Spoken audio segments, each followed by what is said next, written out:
The opinions expressed on this SDHydroponics.com program are those of the hosts, guests, and callers and do not reflect those of the staff, management, or advertisers of SDHydroponics.com. Any rebroadcast or retransmission of this program without the express written consent of SDHydroponics.com is prohibited.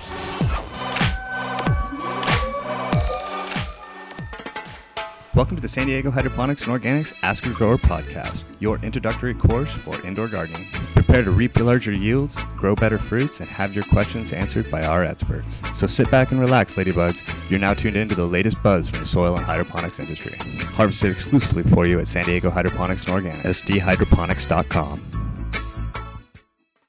So we're here this morning at San Diego Hydroponics in Lakeside, and we're talking about shooting powder.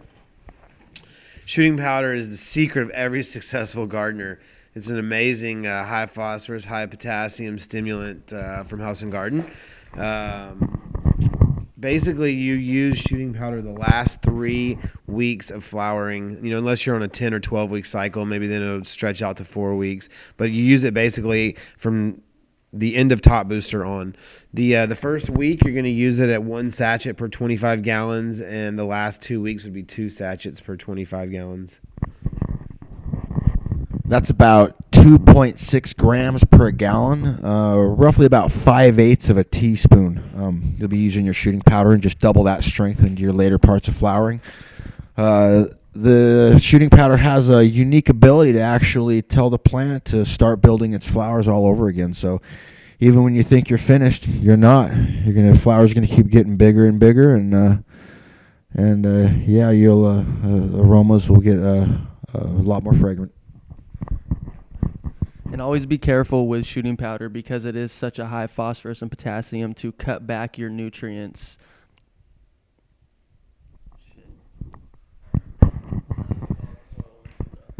So I think it's about 1.2 EC. They usually drop it back, but in general, at any time, if you're pushing your plants, feeding it to higher levels, basically your plants are really dark green. You might want to be real cautious about adding shooting powder. You may want to drop back your base nutrients when you add your shooting powder, or maybe if your variety's sick, drop back the shooting powder and kind of stick with your regular formula. But in general, it's a very strong, aggressive flowering agent, and it demands a lot from the plant. So just be cautious when adding it. And usually, if your plant's light green and growing amazing and taking off, generally people can just add it right in there and go for it. So again, this is a personal preference, and you really need to pay attention to your garden. Is there anything I should know, special considerations regarding storing shooting powder? Can it be stored?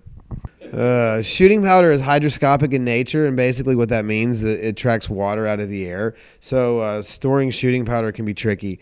One trick that I like to tell people is that you can take 1 sachet of shooting powder and put it into 1 gallon of water, and then you got a 1 gallon concentrate. And then basically what that is 1 gallon will treat 24 gallons. 1 sachet of shooting powder is good for 25 gallons. So what that'll mean is that every ounce of your 1 gallon concentrate, or every 5.3 ounces of your 1 gallon concentrate is good for 1 gallon. So if you're trying to use 1 gallon of feed water, you can make a 1 gallon concentrate, dump one sachet of shooting powder into your 1 gallon concentrate, and then 5.3 ounces of that is good for every 1 gallon of feed water. If you choose to not mix it into a solution and store it, just be really aware that, again, the air carrying the moisture will actually create the shooting powder to clump up. So just try and keep it sealed as possible in the minimal time that you use it. Can I still use it if it clumps up? Yes, you can. Just try to break it down and make sure it dissolves really well into your solution before you go ahead and use it. Also, when you're using shooting powder, you may not want to reuse your soil. Your soil will need a extensive aggressive flush to make sure that all the potassium and phosphorus is washed free, which are very difficult. So, and generally we don't suggest to reuse your soil if you're using shooting powder. Now, does this include if I'm using shooting powder with drip clean? The amount of potassium and phosphorus that are present in this product, it's going to be nearly impossible with the amount that you're using in the last stages to get it all free.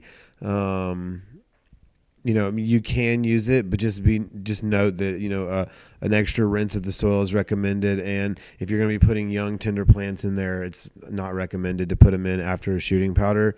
And just know that there's going to be a lot of extra potassium and phosphorus in the soil if you do decide to reuse it.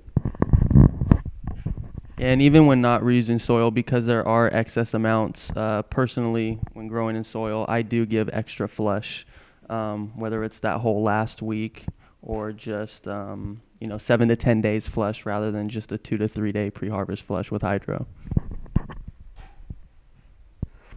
And again, on the chart, you'll notice it's a 3 to 4 day flush. Actually, that's great. If you notice, and the reason for the small flush actually is because in conjunction with drip clean, it actually will always keep your salt levels down. And again, if any time your salt levels or nutrient levels build up to high levels, it's stored in excessive parts of the leaves of the plant and other storage areas of the plant. So basically, you want to make sure your shooting powder or your drip clean is in place, and you shouldn't have the big need for flush. If you do have excess nutrients and excess shooting powder stored up in your plant, you may want to flush up to a week. Thanks again for watching. If you do have any questions, please submit them to sdhydroponics.com/askagrower or visit the House and Garden page on our website for the full 1-hour version of this roundtable. Thanks again from San Diego Hydroponics and Organics, cultivating a green community.